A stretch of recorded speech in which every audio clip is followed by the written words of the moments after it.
First of all, I want to thank the Urbana Arts Commission, Christina McClellan, who is our guiding star with that.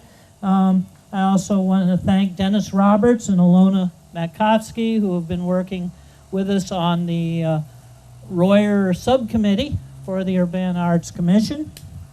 A moment of applause for them. Okay, thank you, thank you. And I also we have Don Owen with us here today. Don, yes, please.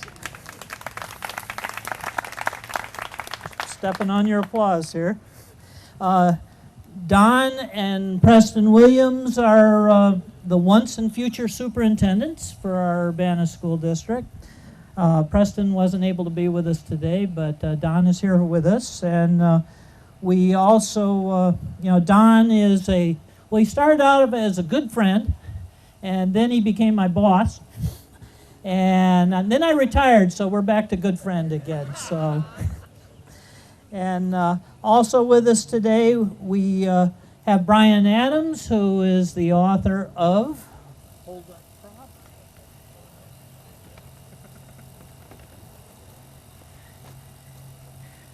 This was one of my inspirations for this. This is his book on Joseph William Royer, Urbana's architect. And I would urge you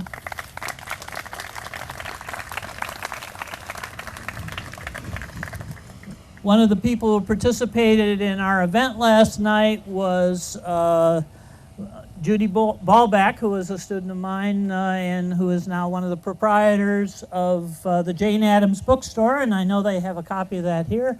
And you'll find that in other fine bookstores all over the area. But I'm going to work from the back of that to introduce our first speaker. Our final speaker, by the way, not by the way, it's Mayor Laurel Pressing, who is here today.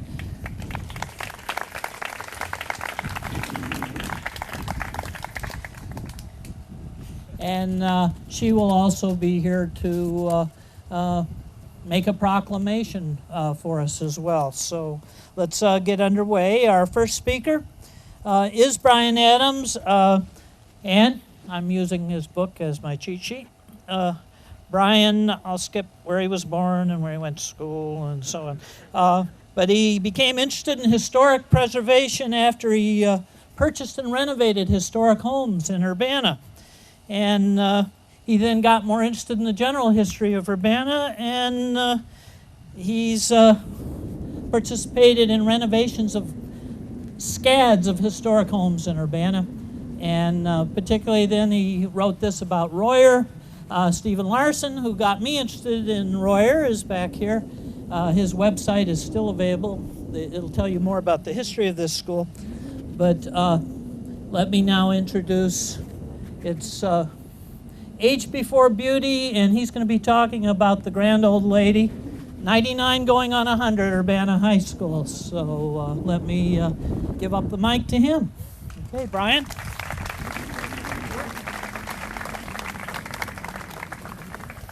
Good afternoon. Let's travel back in time 100 years. The tragic sinking of the Titanic had occurred only 3 months ago. Louder? Okay, let me adjust. Bring it up higher. Sorry. Greg. Okay. Greg. Press. Greg. Yeah. Higher? Okay. See if that's... How's that? Okay. Well, you didn't need to hear me. Thank you very much. Good afternoon. Let's travel back in time 100 years. The tragic sinking of the Titanic had occurred only 3 months ago, and World War I was still 2 years in the future. Woodrow Wilson would soon defeat Progressive Party candidate Teddy Roosevelt and President William Howard Taft for the presidency. Closer to home, Urbana architect Joseph William Royer had recently designed courthouses in nearby Clay and Douglas counties, the Illinois Traction Building in Champaign, a bank in Pisodum, and a jailhouse and sheriff's residence in downstate Harrisburg. At this time, this area that we're standing in right now was a 5-acre vacant lot on the southeast edge of Urbana, known as the DeYoung property. In February 1912, a proposition was approved to purchase the DeYoung property as a site for a new modern high school to replace the existing outdated Thornburg School near downtown Urbana. In July of 1912, Joseph William Royer, a student from Urbana and a graduate of the University of Illinois, was chosen to design the new school. Laying the cornerstone for the new school occurred on Friday, October 3rd, 1913. The ceremony was performed by the Grand Master of the Illinois Grand Lodge of Masons before a crowd of 4,000 spectators. Prior to the ceremony, a parade of about 2,000 individuals marched from downtown Urbana to the school site. The 1-mile-long parade was led by a marching band and included Urbana Mayor O.L. Browder, the President Edmund J. James of the University of Illinois, the Urbana Police Department, and children from Hayes, Lincoln, Leal, Thornburg, and Weber schools. Mayor Browder addressed the crowd assembled at the school grounds, and President James of the University of Illinois sang "America." Started in 1913 and completed in 1914, the new high school was designed in medieval English Tudor style. Original doors had Tudor-style arches and leaded glass transoms. Hallway ceilings featured false beams and glass sphere chandeliers. The school included a large auditorium with a balcony and nearly 400 seats. Other features of the original auditorium included hardwood floors, leaded glass windows, chandelier lighting, and wood wainscoting. Each corner of the building on the outside includes a quotation from Chaucer's Canterbury Tales, one reading, "And gladly would he learn and gladly teach." And you can still see them here on the building. The original opening day for the new school was planned for September 14th, 1914, but due to a shipment of inferior quality flooring material, the opening was rescheduled for September 28th, 1914. Unfortunately, a more serious problem would soon arise that would delay the opening until November of that year. On Sunday, September 6, 1914, a fire broke out in the concrete coal room on the east side of the building, where over 200 tons of coal had been stored behind and below the auditorium. The fire started by spontaneous combustion and was not completely extinguished until late November 1914. Due to the fire, opening day was delayed until Tuesday, November 24th, 1914, just before Thanksgiving Day. In 1916, Royer designed an athletic wing for the south side of the school. This included a 2-story gym, a locker room, and a swimming pool. Subsequent additions and renovations occurred in 1955, 1967, 1977, 1986, and now in 2012. Today we celebrate the beginning of yet another era in the life of Joseph William Royer's magnificent Urbana High School. Thank you.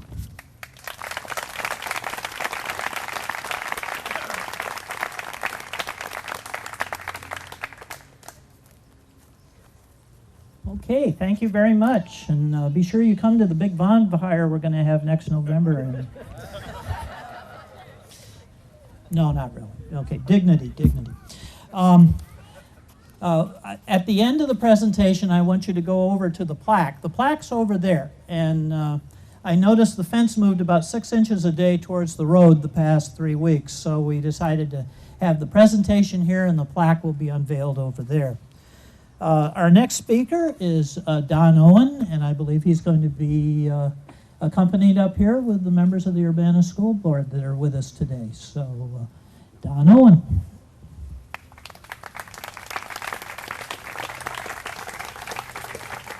Thank you. I've been told that I'm supposed to stick to my my script, so I will do that.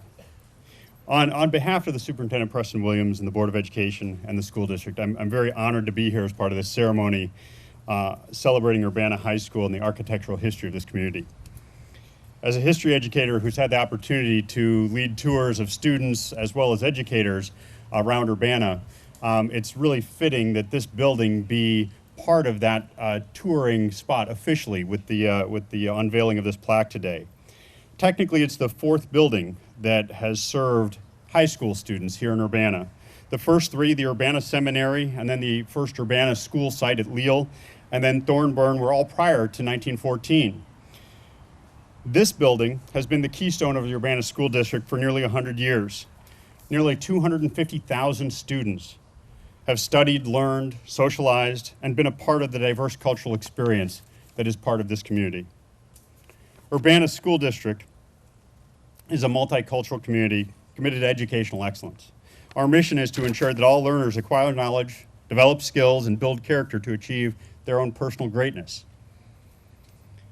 We do that by providing innovative, comprehensive programs, respecting individual learning styles and cultural differences, and fostering caring and nurturing relationships while engaging each student, every family, and the entire community. This high school is a large part of the history of this multicultural community, and the school district is proud to have the support of the community to continue to update, renovate, and improve this building, to continue providing educational facilities that not only help our students achieve their own personal greatness, but also celebrate the history, culture, and memories of the community through the alumni and friends of the high school who have been so supportive of our work. Immediately following the ceremonies today, we're going to be giving a very quick sneak peek of the latest project, which has been funded partially through the 1% sales tax, which the voters of Champaign County supported back in 2008. It's our new auditorium, which has really only been renovated about 3 times since 1914. The latest was a 1977 renovation, which most of you who are here have experienced most recently if you've come to any of our plays or musicals.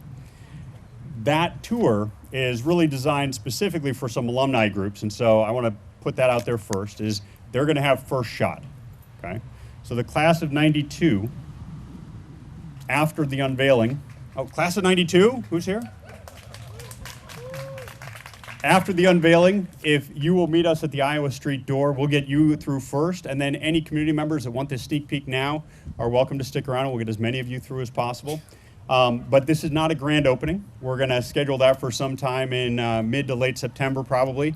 We will be advertising that heavily, and this will be a grand opening so that you can see it in its final form. Right now, it's not quite there.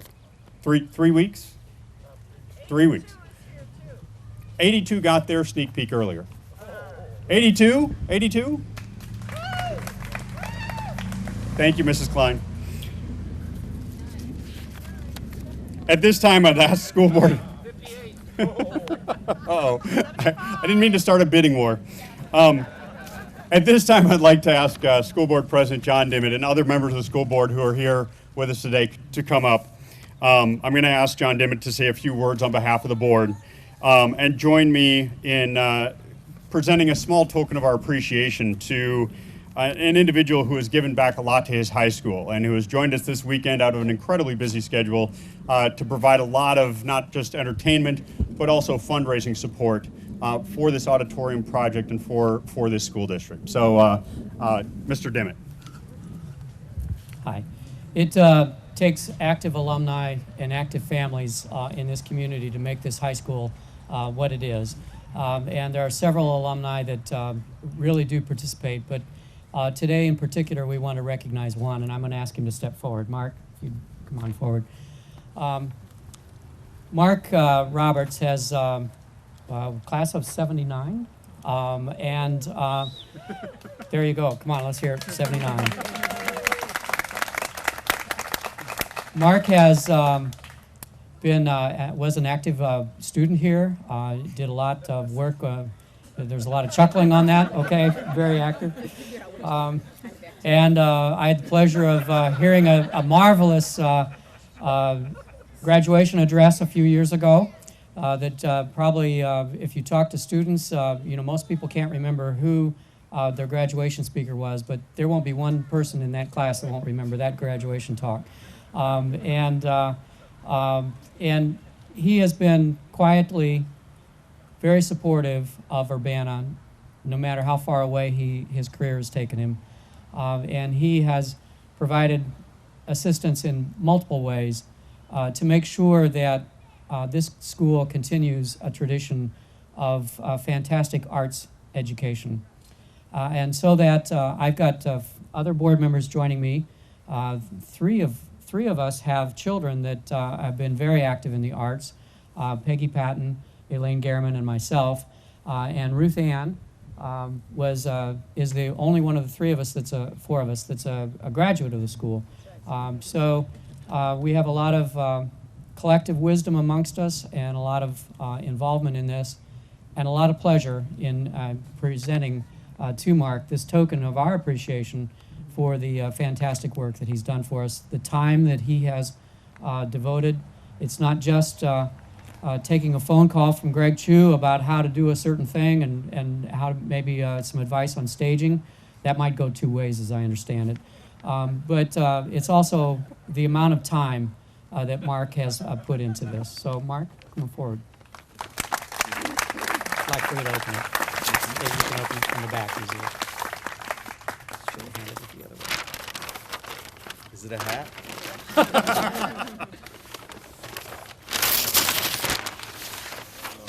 That's lovely. Hey, pretty cool. Absolutely. That was completed by one of our students. This is a portrait of the school with the tiger in the background, done by one of our students whose name is escaping me at the moment. Randy Lee, from about maybe 10 years ago. That's beautiful. Thank you very much. Thank you. Do you want to say anything, Mark? I'll do that now? You're welcome to say, you want to do it after the, yeah. Sure. He'll get a chance in a minute to talk. We're trying to keep this short. Yeah, sadly, we don't have enough time for me to tell you all the advice I've given to Mark about staging. Okay, our final speaker today is also a very important guest, and we're very proud to introduce you to our mayor, Mayor Laurel Pressing.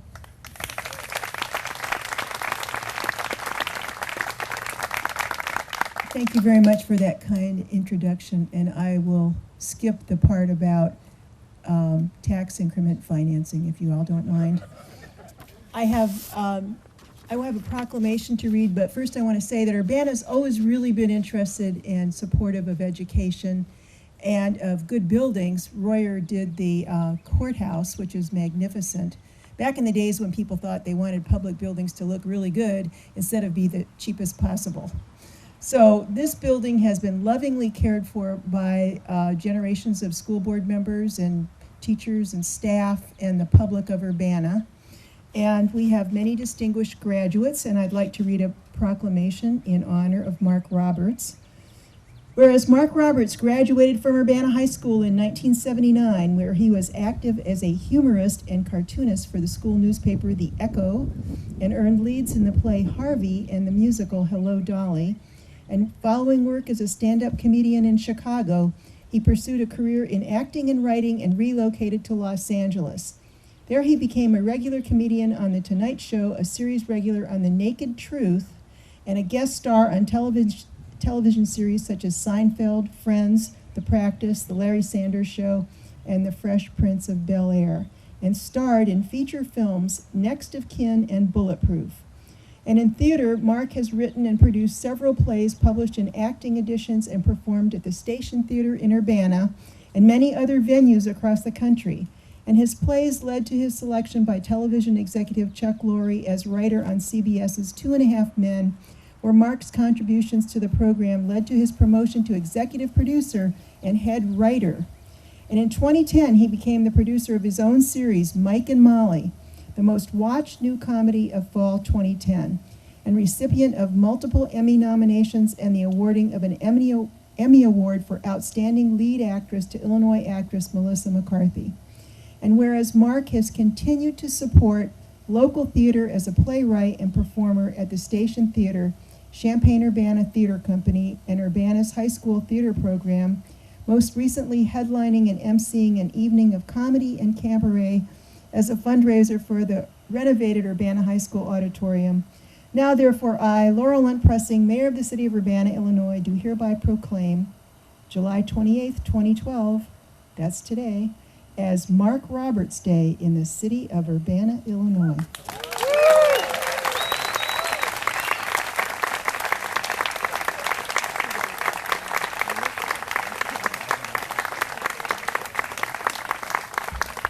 It's about time. Thank you very much. I spent most of my teens and 20s trying to figure out a way to get out of this town.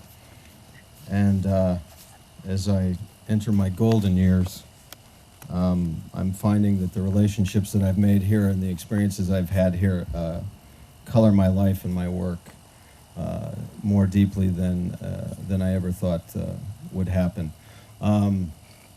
This is very surreal and inappropriate, but I'm going to go with it. Thank you very much. I'm very honored to be from this town and from this community, and the love and support that I feel from the people that live here is a constant driving force that I carry in my heart. Thank you very much.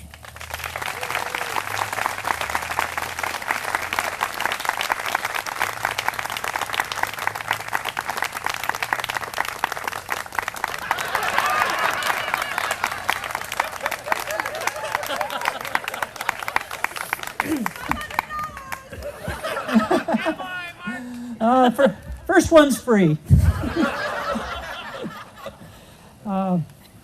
Well, I'm more overwhelmed than I thought I would be. Mark started off. We had a relationship as a teacher and student, and now it's a friend, and now we're working on the next stage of the relationship. But, okay, well, what a great moment, and of course, Mark was here to help us honor the high school's and Joseph Royer's 100th anniversary with the building of this